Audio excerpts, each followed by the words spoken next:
Hello, everybody, and welcome to the virtual book launch of The People of Phendula Park, a book project supported by Freedom House. I am Simamkele Dlakavu, a lecturer in gender studies and a PhD candidate. I will be your moderator for today. Thank you so much for honoring our public invitation and being with us today. The People of Phendula Park is a story told in 3 episodes and follows the challenges of families living in this fictional community. The place is named after an open stretch of land at a township center. The councillor promised to make sure the land was developed into a communal, safe space with a playground, a library, and a clinic, but those promises weren't kept. Instead, the parkland has become a place where dangerous waste is dumped, gangsters sell drugs, and nobody is safe. But there are champions among the community who believe that together, Phendula Park residents can take action for change and uplift the community. Each of the story episodes comes with resource material around issues raised, like gender-based violence, corruption, and human rights. With me today is Mignon, the Executive Director of Funza Literary Trust, and Mpangi, Project Director at Freedom House Southern Africa. Mignon, tell me, how did the collaboration between Freedom House and Funza on the People of Phendula Park project come about? Hi, babe. Lovely to be here, and thanks, Simamkele, for moderating. We received a notice from Freedom House saying that they were looking for a publishing partner, a creative partner for a book project. And when we saw the subject matter, it was something that we really felt was a good fit for us as an organization, and it was something that we were really excited about as well. But let me take you a step back and just give you a brief history about Funza, because we formed Funza in 2011 with the aim of getting South African teens and young adults reading and writing for pleasure. So we obviously want to have an impact on the low levels of literacy in our country, but we also recognize that many of the reasons for this low level of literacy are centered on there being a lack of locally written books and stories that encourage reading for pleasure and that make people want to read or desire to read and to see themselves as readers. We also recognize that books are incredibly expensive. So how do we now get books into the hands of young people in a way that's going to be affordable to them? And so we started to look at ways to address this. So that was really what the work of the Funza Literacy Trust is about, is getting local books and stories into the hands of young people and trying to ignite this love for reading.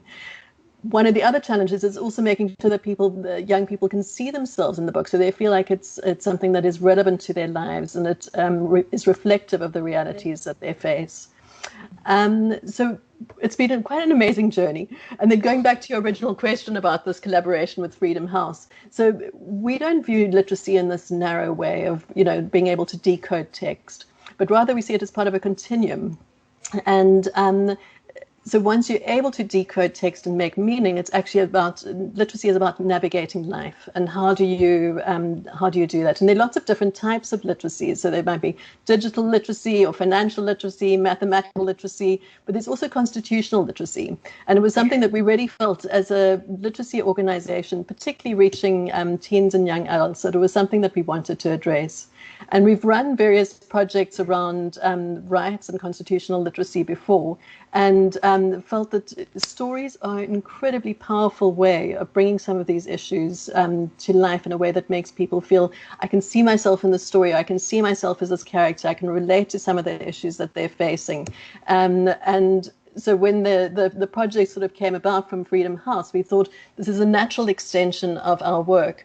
And the issues that have been raised in the 3 stories that make up the People of Phendula Park. So a predator among us about gender-based violence, a thief among us about sort of corruption and in the community and sort of taking power back, and a newcomer among us about sort of how do we treat, how can we be tolerant to newcomers and outsiders in the community. But they help young people to really confront difficult issues in a real and human way. So we've loved doing this project with Freedom House. It's been a really rich and rewarding experience, I think, and particularly because they've had such fantastic groups on the ground who've also been sort of feeding us with ideas on how the story should be developed. And so it's been very collaborative and incredibly creative. I think I'll leave it there. Thank you so much. And to you, Mpangi, what made Freedom House decide to use stories to explore issues affecting the communities you work in? Thanks, Mom Kelly. Hi, how are you? Hello. Hello to everyone else and our viewers. So, just to build on what Mignon said, Freedom House has been working in South Africa for the past 3 years to promote civic education and participation in South African communities. And we've been mainly working in Mpumalanga, eThekwini, Eastern Cape, Limpopo, Rustenburg, and Gauteng. And within these localities and municipalities, we've been working with local grassroots organizations on the ground. And a big part of what we do is taking civic education to communities, taking civic education to the people. And once we began this project, we started to realize that people didn't really know much about the Constitution. Whether that is as a result of the Constitution itself being an intimidating document, or maybe people just didn't have access to the Constitution, we are yet to find out. But we thought we should develop books that support and sort of act as primers to the Constitution and touch on issues within the Constitution without necessarily sounding like a lecture. So we were looking for engaging books that would be engaging and enlightening, and that would appeal across all social strata within communities, that could be read by someone in high school, that could be read by a middle-class person. We were looking for that book that sort of bridges the divides and encourages everyone to get to know about the Constitution. Thank you so much. And the book does it. I enjoyed reading the book so much. It was really captivating in the way the stories were told. Another question for you, Pangi, is that Freedom House selected themes for the stories: gender-based violence, xenophobia, prejudice against those from other parts of South Africa, and local government corruption. What made you choose these 3 particular themes? So these issues are issues that were identified by partners as issues of concern or pressing issues within their communities. We didn't want to sort of divert from the bigger picture of the civic education project as we were doing it, but we did want to give voice to people in communities and to bring out some of the stories that they were facing, and through the book provide avenues for them to deal with some of these things that they experience in their communities. Gender-based violence has been a really big thing, and I think it has come out more and more during lockdown. We've begun to see it, and it has perhaps been given more voice because of the lockdown. But previously, in the past 2-3 years, it wasn't really getting as much recognition as it should have, and it was becoming a scourge within our communities, as it is right now. So we wanted to talk about these things in a way that would encourage even a victim who has no voice, who doesn't know where to turn, to read the book and sort of see an avenue out or a helpline. And that I think is what the book has managed to achieve, to show people that they're not alone, and to sort of deal with the issues: gender-based violence, xenophobia, not necessarily xenophobia, but ethnic tensions as well, and to talk about them.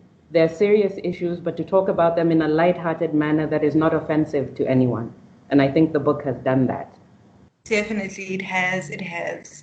To return to you, Mignon, can you tell us about Funza's readership and the People of Phendula Park competition that is currently running? Definitely.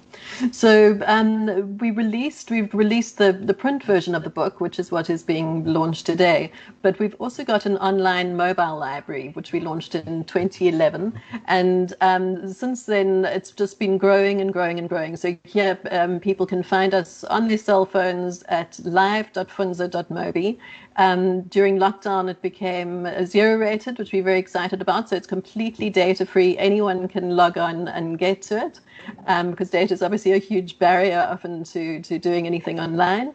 And the three stories that make up the book, The People of Phendula Park, have been published as part of a course competition, which is happening at the moment. So if you go to our homepage, you'll see there's a banner for it, and you click on that. You'll need to register in order to enter the competition. But it's really simple and easy, and it's open until the 20th of November.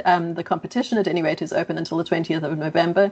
You read the stories, there are then questions at the end which you need to answer, and if you get 60% or more, then you are entered into a random draw, and we'll be awarding 10 potential winners with, well, not 10 potential, we will be awarding 10 winners with 1,000 Rand in cash and some goodie bags of prizes. So books and things will be coming your way as well. So we've already had more than 4,000 people who've entered the competition, and we're hoping for many, many more too.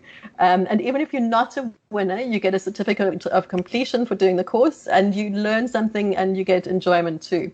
I was just reading on the site this morning, and there was this one comment from a reader on the course competition, and it said, I give Funza Books a round of applause, because even though you might like to read but you don't have money to buy books, you can go and get one. Our phones are mobile libraries. And then it said, the competition will prove that you read with understanding, and maybe the certificate will push you in the right direction to discover your hidden talent. And I just thought it was such a beautiful comment. I had to read it out because it exemplifies all the things that we're trying to do. And and we take the applause. So we're very happy, and we hope that lots of people are going to be reading on their phone and as their mobile library. Thank you for sharing that with us. So I think now this is a time for us to get additional feedback from early readers of the book. I think what can happen for our people to understand with the stories is that it speaks to us, and it's things that we see on the daily basis, but we probably overlook. We have the similar issue. We have a passage that hasn't been maintained for years, and people get robbed, people get mugged. I don't know how many times people have been complaining about them being robbed in the same passage or in the same areas. I think it starts with one individual, because I guess if you can wait for the entire community to participate, it's impossible. It starts with one person who has passion for the community, holding the councillor accountable by actually making an investigation of where's the IDP, what's happening, why are things not into place as agreed or as things they're supposed to be. And also I think also that one individual calling the community and standing up together in one agreement that, you know what, this is what we want to do. In unity it is possible to hold the councillor accountable. Hello, my name is Nolutando, and I read the stories of people from Phendula Park.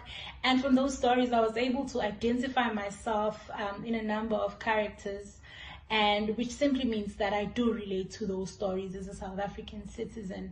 And I think those stories are really a true representation of the current situation in South Africa. But I think one story that really stood out for me was a story of a child who goes to school, which is meant to be a safe environment for any child. But when she gets there, she finds a teacher who tries to sexually abuse her. It's not just a story, but it is something that South Africa is currently faced with. Every day we hear on the news reports that a child has been raped, a woman has been raped, has been killed. Where in South Africa are women safe? Where in South Africa are children safe? Hello, my name is Erin Chikowi, and I've read the stories of the people of Phendula Park. The one story that I resonate with the most is the cancel, fraud and service delivery story, because I live in a village in Limpopo where there has not been water for over 5 years, and we have raised the issue with the council and it hasn't gone anywhere. So this book basically gave me insight on how to deal with the issue, organize our own little community member council, so that we have a plan when we go to the councillor to address these issues. Another thing this book will help with is the students who are dealing with bullying and are being abused in schools. I think most of the students don't know who to contact to, especially if that person who teaches you about the rights is the same person who are basically trampling over those rights. So they don't know who to report to and don't know who to tell. So this book helps them and gives them information who to tell and who to get help from. So thank you.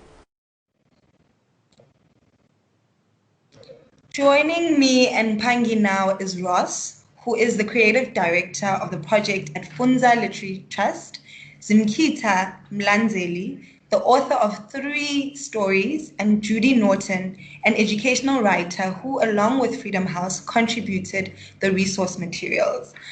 Let's start with you, Mpangi. We've just seen the reader videos. Tell us about the groups that you are working with who have read the book. And what has the feedback been like? How do you think the people of Phendula Park might benefit readers? Thank you, Swam Kelly. So, as I mentioned before, the groups that we're working with are grassroots-based organizations in different municipalities across South Africa who are tasked with delivering civic education to their local communities.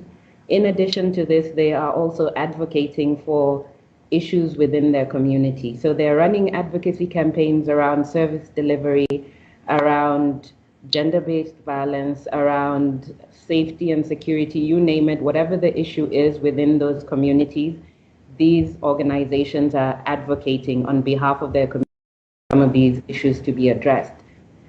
And I think this book, first and foremost, Phendula Park is almost not fictional. It exists. True. It's one of those societies, we just maybe can't place it on a map, but I know we have a map behind us, so we should be able to find it if we look carefully. But every South African community has a similar story like that of the people of Phendula Park. It's not far-fetched, it is not out of the blue. These are everyday occurrences that are happening in our local communities. And I think it will be beneficial for our partners as well, because as the previous Minyan and everyone else has said before me, they're relatable stories. And relatable stories means people can identify and can act on those stories. In terms of how the partners have responded to it. So these were our first test or pilot readers once the book came out. And we, throughout Funza developing this book, we made sure that we were in constant communication with our partners to ensure that the stories that were being told in this book and that were being written about were not too disconnected. So we wouldn't want to give you a scenario of a community in Kenya when we're in South Africa. We want it to be as relatable as possible. And that's the feedback that you're hearing from some of our partners. They identify with the book. They identify with the characters within the book. They identify with the issues because they are relatable. You are completely correct. When I was reading this book, I could place myself in this community because it seemed so similar to the communities that I've grown up in here, KwaLanga or Ezibeleni in Eastern Cape. So let's head over to Zimkita. Firstly, I'd like to thank and acknowledge Zimkita for the 3 stories that she contributed to. They were fantastic. You are very talented. I can't wait to read more of your work, Zimkita. Can you give us a taste of the people of Phendula Park? Can you read a small section from the first story, A Predator Among Us? Thank you very much, Swamkele, and hello everybody, and thank you for joining us. I'll first read a little bio from the story and then just a snippet. Phendula Park is on edge after a horrible discovery in their neglected so-called park. The corpse of a young woman, Ayanda and Lerato are trying to keep focused on doing well at school, but walking past the park is scary. Rumors of who the murderer is spreading fast. Yet, when more danger arises in the community, it's from somewhere unexpected. I was at Mahate about to have when she was a group of neighborhood kids. She knew them well. Their parents were unemployed and struggling, and lent them out to play on the streets and fend for themselves. They liked to play in the park across the road from the creche. It wasn't a proper park though, with swings and grass and trees. It was a dangerous place used by gangsters as a hangout to sell drugs. Mahadebe spent sleepless nights worrying about it. Hey, Nina! How many times must I tell you? You wait your turn, Mahadebe told the kids who circled around her. But today, the kids had not come for food. Mahadebe, they called out. Woza, ma. There is a young woman sleeping in the park. She won't wake up. I think I'll just leave it there for now. Thank you so much, Zimkita. Mahadebe is my favorite character in the book. I would like to know who is your favorite character, and who was the easiest and trickiest character to write? Favorite, definitely Mahadebe and Lerato.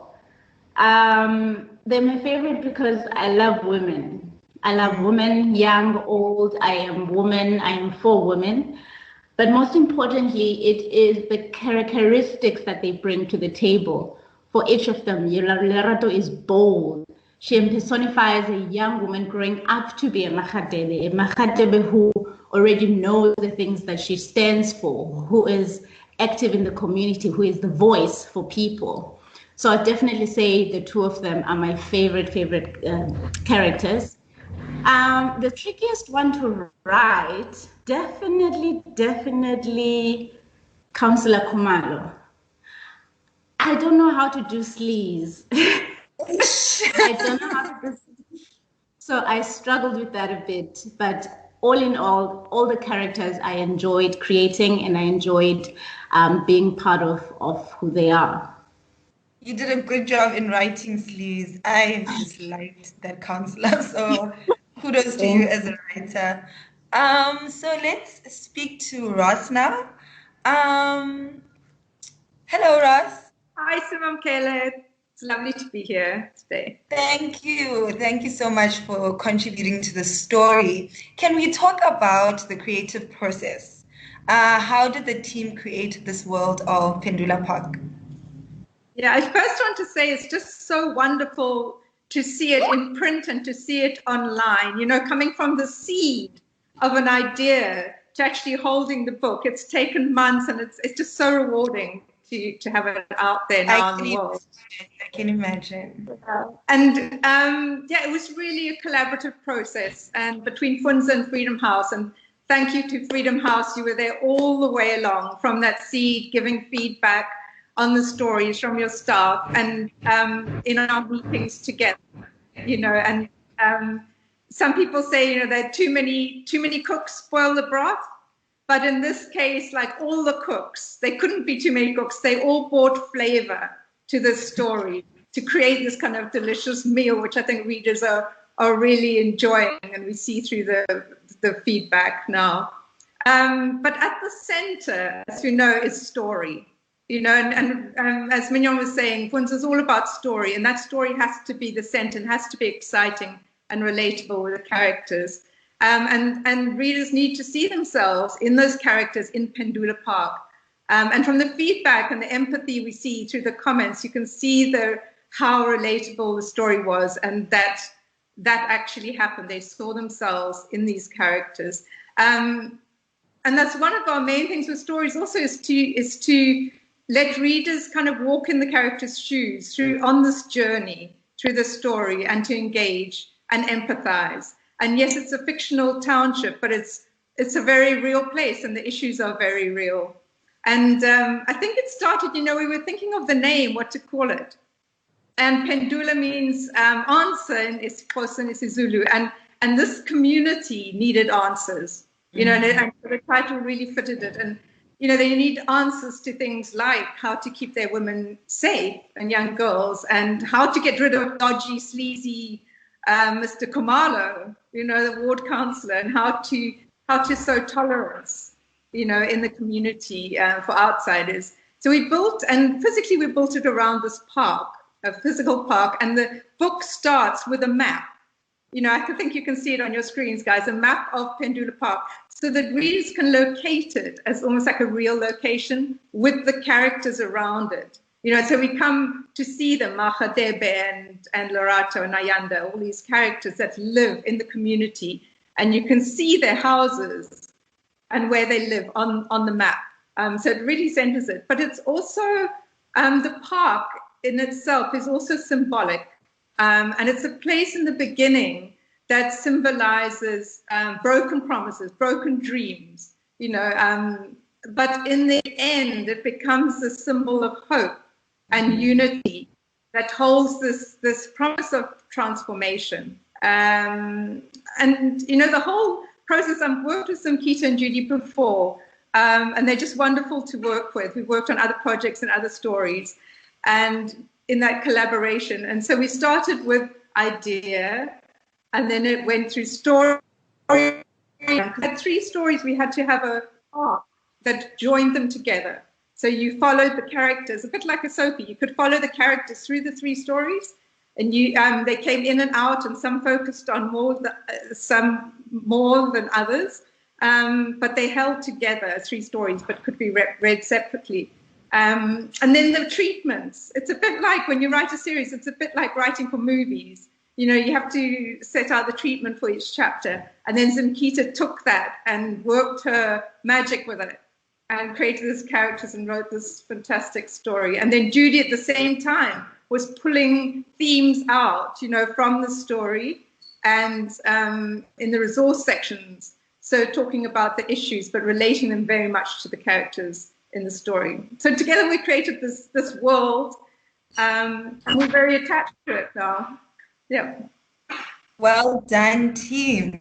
And then Judy, your job was to write the talking points that expand on the issues that the stories raise.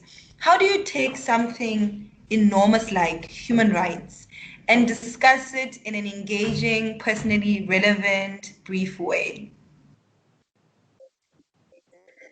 Hi, Sumamkele. Hello, everybody. Lovely to be here.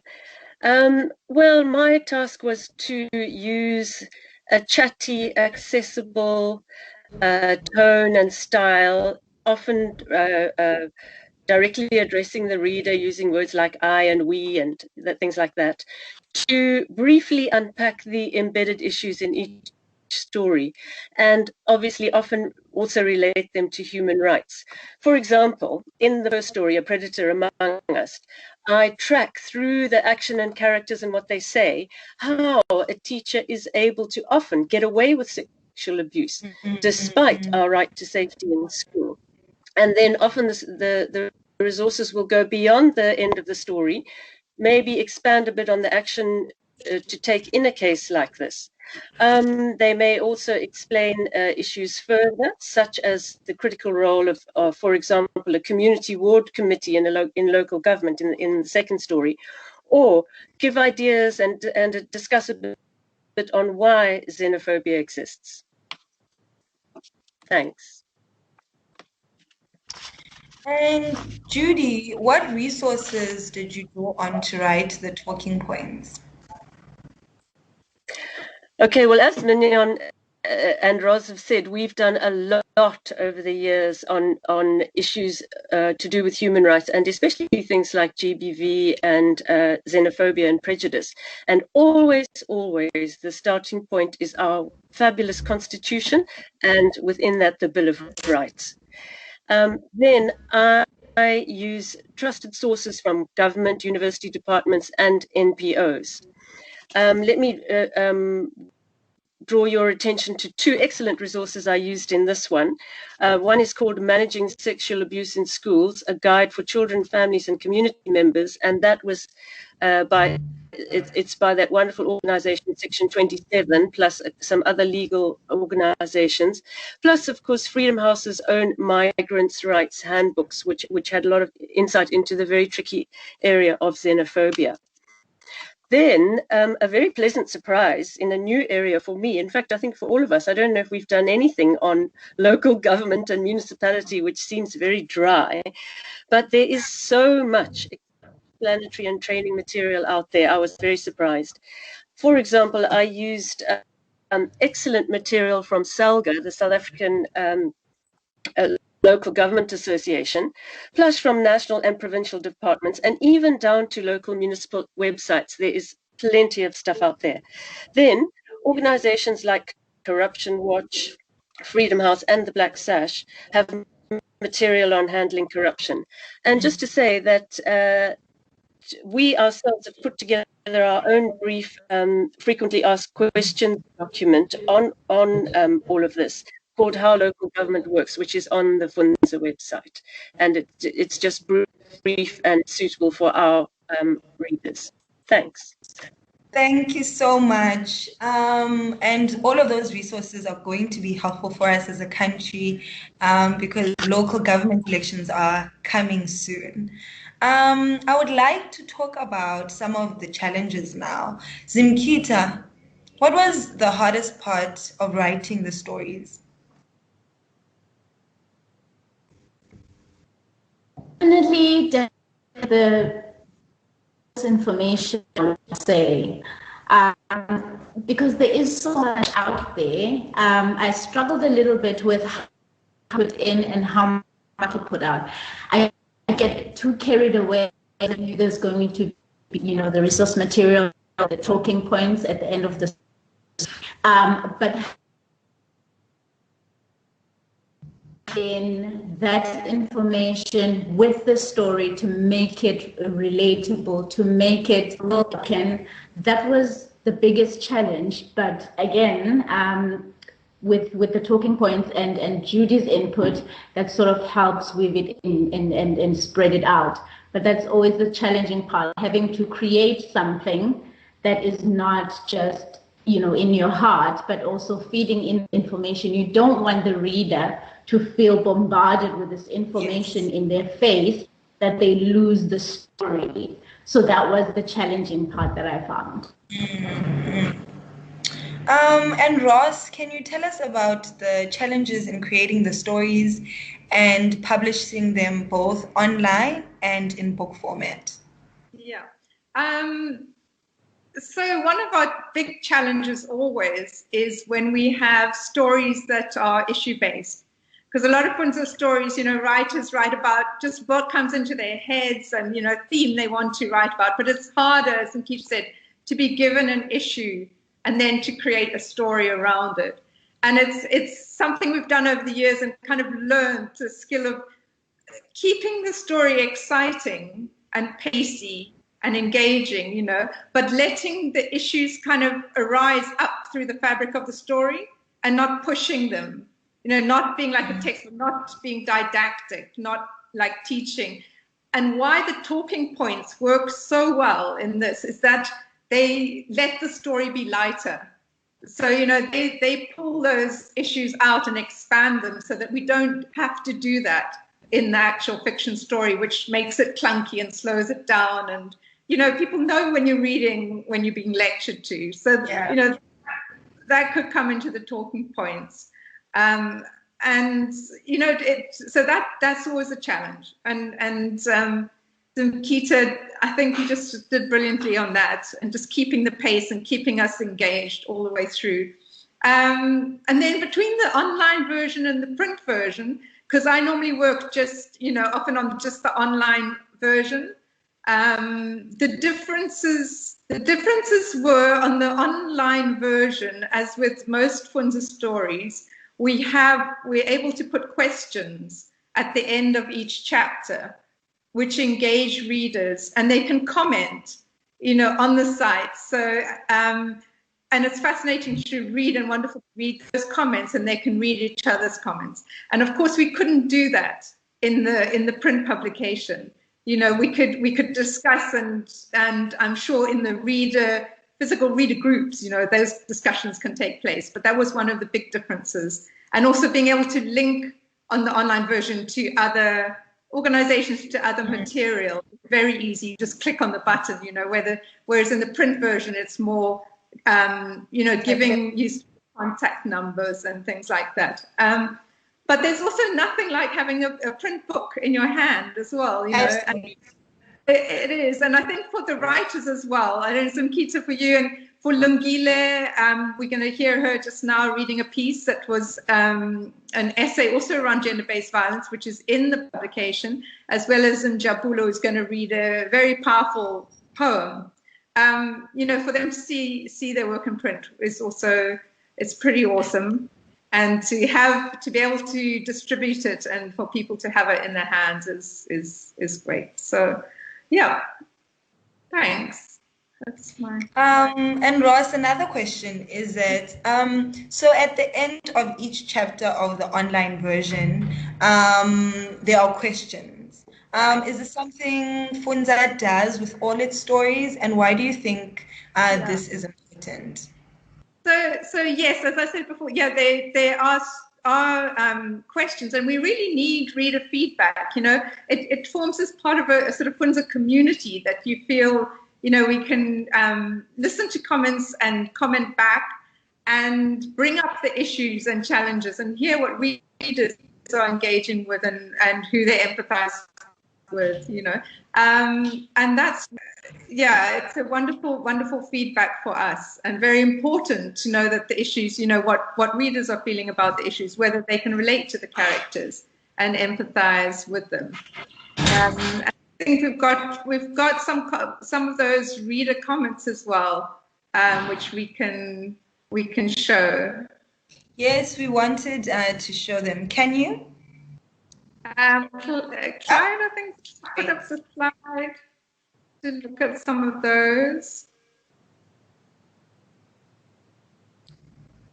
Okay, great. These comments are great. Mpangi, over to you now. I just wanted to your reflections on these reader comments that we've just seen, which are great. Can you tell us about your plans for using the book and how it's currently being used amongst your groups going forward? You muted, Mpangi. Sorry about that. No worries. Felt like I was talking to you here. So, the book is just starting to get into our communities, and we are planning to disseminate a number of copies into each of the communities that we work in. They are going to form a core part of some of the civic education training that we are doing through our civic education curriculum. And this will be in communities, in stockfells, in high schools, everywhere, you name it. We hope we might even be able to educate a few counselors.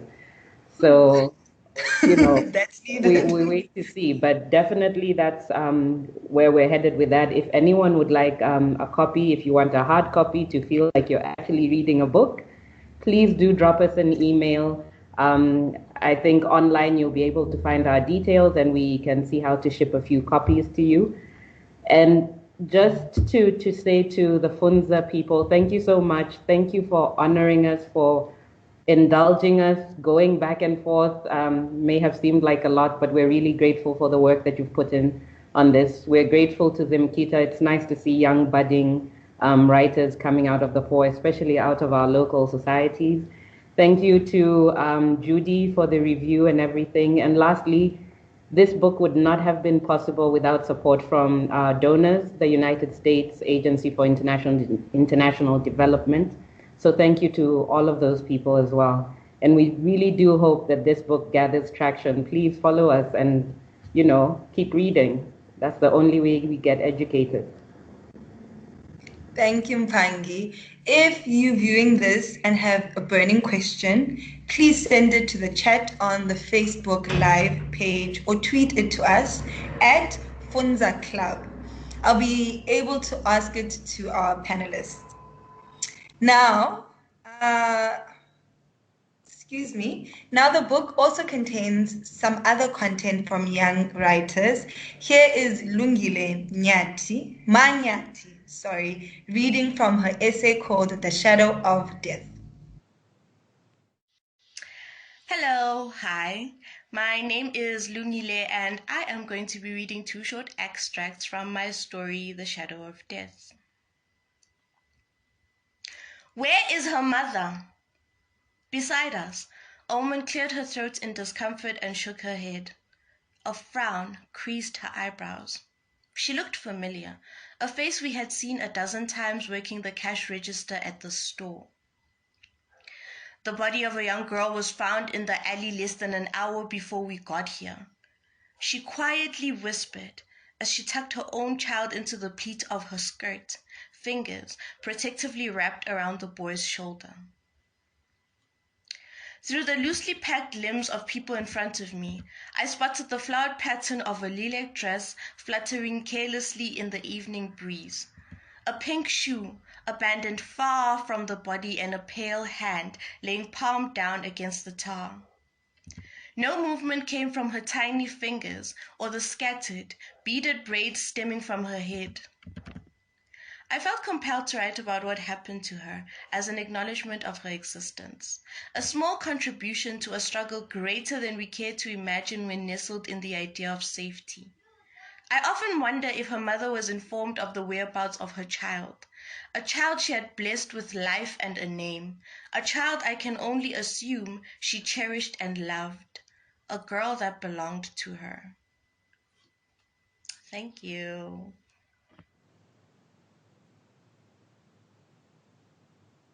Thank you so much to Lungile for that. I have some of your questions now to our panelists. I'll read 3 questions before we go to the next round. So the first question, the Funza literacy stories speak to people about people's way of life. Given that we are situated in rural Limpopo, where data collection due to poor network or lack thereof funds make it difficult for most to access these helpful stories online, how does Funza literacy plan to expand reading in areas such as ours? The second question, how can we use the Phendula Park stories in our communities? And the third question, what strategies or tools can we use when the story is too close, brackets emotions to the community? I hope our panelists heard that.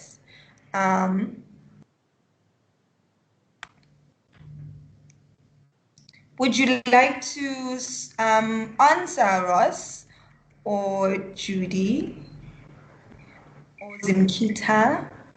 Mpangi, anyone? I could give it a shot, and then I'll hand over to my colleagues from Funza. Let's start with the question from Limpopo. We have partners in Limpopo, working in Limpopo. So if we know where you are, we would definitely be able to get you copies of this book to encourage your reading as well. And I think a part of how this book has been developed is that it's very low cost in terms of online data usage. And we've done this particularly because we wanted people to have access to the book. It's not a book that we are looking to make tons of money off of. It's a book we're hoping to get into communities and for people to relate to. So any way that we are able to do that, we would be able to send the book or link you or send you even a digital copy if you're able to download a digital copy. With regards to the question on how do you use the book when it hits too close to home and it becomes an emotional issue, I think, as Judy mentioned earlier, we have sections at the end of the book that speak to how you can request for helplines or organizations that can assist with particular issues of concern. It is important in the work we do as civic educators to be mindful of people's emotions and feelings, to not put education at the forefront of how people feel. We need to be mindful of the people we're talking to, of the triggers that some of these stories might elicit. So it's up to you, if you are trying to educate the community, to try and mitigate some of those triggers that might trigger people into an emotional breakdown or into feeling a certain way, and sort of find a different way. These are stories, after all. They're supposed to be light and engaging. So find a different way to engage people and still get your objective and your messaging across. Did I cover all the questions? Yes, you actually did. And I have 4 questions from Alex, Peace Ambassadors, based in Alexandra Township in Gauteng. Thank you so much for your questions. So I'm going to read them out. The first one is that the question most people ask a lot is, where is Phendula Park? Another question, what drives the writers to write the book? Is there any other way of sending the same message to the public besides book writing? I'm asking this question because we know that our people are not used to reading books. Another question, since it's time of elections next year, how will politicians view the book? Can they say the book seeks to compromise them for failure in providing leadership in communities? Another one is, according to the research of the Phendula book writer, what is the main cause of gender-based violence and how can it be prevented? So maybe Judy, Ross, or Zinkita or Minion can answer some of these questions from Alexandra Peace Ambassadors.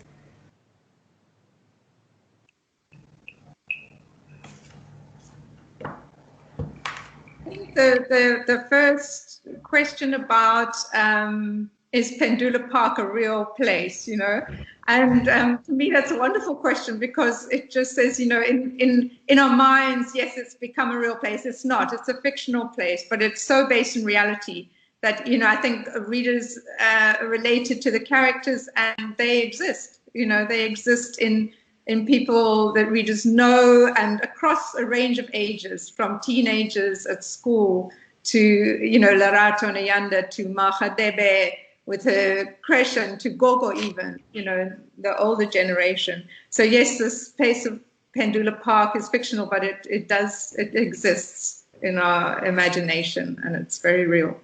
And I just, in answer to one of the other questions, yes, I hope, you know, this is talking about whether politicians or local government, you know, ministers, you know, what they feel about this book. Well, I hope Mr. Kamalo reads this book. That's all I can say. Or dodgy ward councillor, you know, who's so corrupt and is selling off bits of Phendula Park to, you know, members of the community, and who's never handed the IDP plan that the community wanted through to local government. And he gets his just desserts in the book. But, you know, unfortunately, reality is not like that often, you know, and these people aren't held to account, you know, and they need to be. Yeah, I don't know if anybody else wants to add. Pangi wants to? Do you want to add something? Yeah, maybe to add on to the question about how politicians will feel about this book. Remember, at the end of the day, a good leader is a servant of the people. And it is up to us to promote transparency and accountability within our communities. So rather than looking at dodgy Mr. Kumalo, let's also look at some of the actions that the people within Phendula Park took to deal with dodgy Mr. Kumalo, and then let's emulate some of those actions and replicate them within our own communities. True. Definitely. As people like Mahadebe, who were such champions in the community and brought the issues, didn't leave it up to the politicians, but galvanized the community and brought them together, and to bring the local government to account, this active citizenry that fought for that. Definitely. Zimkita also wants to answer one of the questions. Zimkita, are you there? Yes, I'm here. Can you hear me? Yes, we can. Yeah. I just wanted to add on what both Roz and Bangi were saying just now. I fully, and I'm talking in terms of the gender-based violence now, that the same treatment that goes with how we treat our politicians. I love what you said, that it is also our responsibility that we don't just look at him and fault him, but we take the action to do something about it. I believe in my heart that the same goes with gender-based violence. It's become such an epidemic, a pandemic that it is just beyond anything I've ever seen. And the same treatment, if we look out for one another. Next door, there's a woman being abused. Instead of me sitting around and saying, oh, it's not my business, it is not my place to speak, I can actually do something about it. Yes, it's challenging because sometimes, the victims don't want to come up front, but there are ways around that. There are people that we can go to report an issue, because, one woman is all of us. That we remember that it takes a village, not just to raise a child, a male child, a female child, but also to keep the village alive. So the same treatment, I would say, for me, especially as a writer, who sees these things in the community, as a woman who lives in these communities, that if we stood up and took action, yes, it's good we march.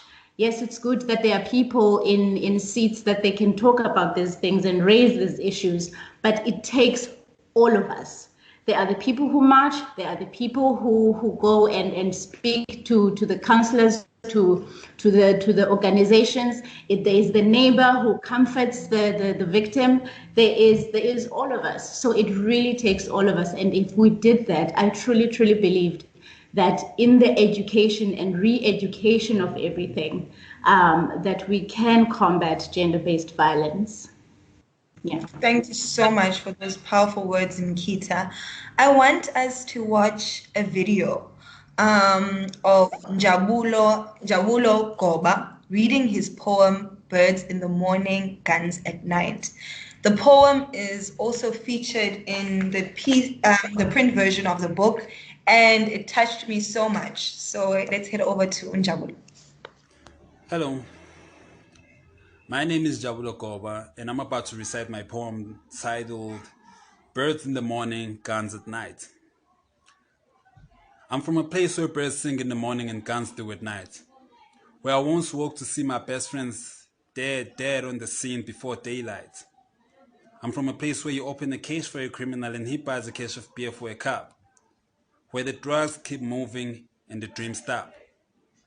I'm from a place where love is in the air only when borders are, where girls will leave a man with direction for a man with a car. I'm from a place where the stomachs aren't full because the minds are empty, where learning a new skill and trying to earn a living can earn you envy. Thank you.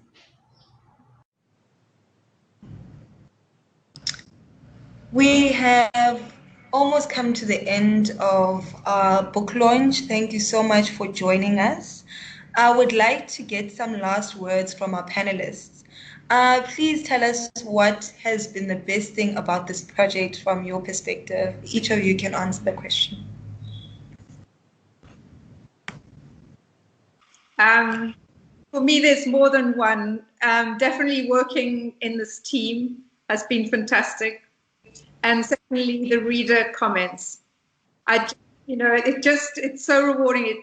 We know that it's working when we see those kind of comments that show people have related and empathized with the characters. And just by the numbers who've entered the competition and the feedback has been really overwhelming. Yeah.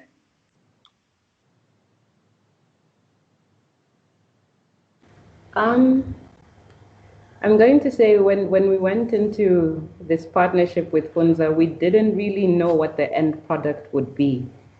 And for me, I think the most heartwarming part of this project has been to see this book come to life, to see it touch so many people and resonate with so many people. And a big part of what made me really proud about this book was the young writers that came to the fore.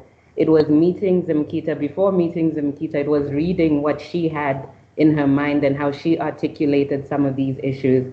It was reading some of the poetry that has been annexed or added into the book from other young writers, and that just gives me hope for the future.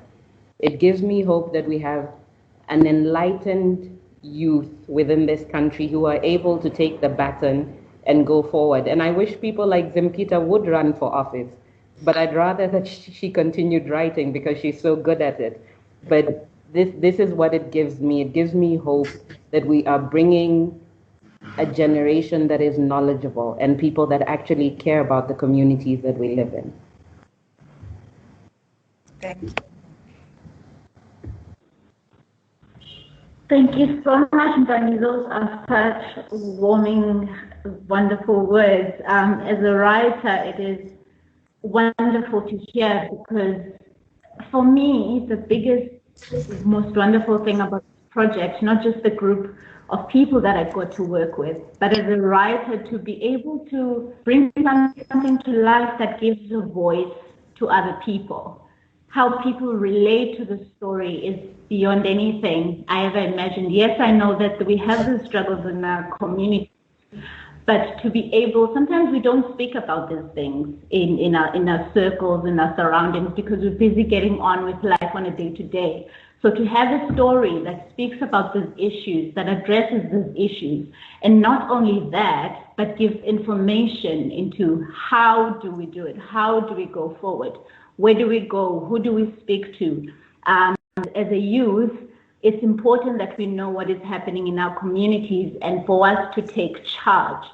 And as a writer, as much as sometimes I'm unable to go and march and participate in other things, this has been my offering. This has been my way of saying, I am one, I am with this fight, and I will continue to use my voice to write and speak up about these issues, and which is one of the things I enjoyed the most about this project. And I'm looking forward to many more projects like this that bring education and fun and reality and meshed all together. So thank you very much. Thank you, Zimkita. Thank you. Yes, thank you for clapping, and I want to clap as well. We are over our time limit. So thank you to everyone for joining us today.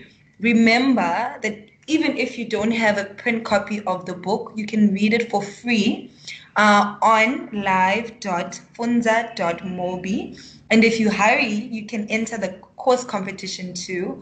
Go to live.funza.mobi for more information. And if you have questions, put them in the Facebook chat and we'll get back to you. Now we'll see a video of some more feedback and you'll get some links to Funza and Freedom House. Thank you once again for joining us today. Hi, my name is Lisedi Meko. It was quite an interesting read, especially from someone who's coming from a disadvantaged background. It speaks about a lot of common issues in the modern day South Africa, which is post-apartheid that has been run by a singular party for a long while. And it speaks about a lot about the issues that we go through today, whether it be your xenophobia, your gender-based violence, and even the small stuff in politics like your service delivery. I know one of the major issues in South Africa is service delivery, and it targets that topic at a very strong punch. I learned the steps you can take to address certain issues that even us as normal South Africans, normal citizens, we can make a huge change into things that happen around us. Hi, my name is Jenny and I'm from MCC, one of the partner organizations of Freedom House. So I was asked to say something about the Phendula Park books. I found the Phendula Park book very interesting. To a large extent, the book related to things happening in our community and the challenges that we face as communities on an everyday basis in terms of dealing with the social issues in Marion Ridge. In relation to how the book can be used, I think the book is very, very good to create conversation, to think about how social issues can be engaged with, how to find solutions, and how to bring about change in a community. Hi, my name is Thabo Mopasi. My first impression about Phendula Park book is that the book is highly informative, and second to that, the book, it relates some of the things that which of course are happening in my community, of which I find it very interesting that many people in my community must have a copy or a book so that they can be able to read the book. I think the story is very broad because of it touches many aspects, and I still believe that service delivery in Alexander Township, it is something which of course we can't say it has to be one unit that has to take responsibility only. We need to say, talk about it seriously, and we have to ask that the list of all these people, CDWs who belong to wards, PR councillors who belong to wards, CLOs who represent Johannesburg Water and City Power, they must be printed, and then people must know where they stay, so that when the incidences of electricity problems arises, they must know who's responsible for housing, who's responsible for economic development, because these people, they go there because of they belong to ANC, and which of course ANC does not even hold them accountable. I read the Phendula Park stories, and it relates to what is happening in my communities. Looking at the woman who was picked up dead, and also looking at the teacher who was abusing children. And sometimes children are abused by people who are very close to them, people who are trusted by the children. And the danger was in school in this, because when you send children to school, those teachers are the second parents to those children. So if a teacher could be the psycho, like the one in the story, it is very bad.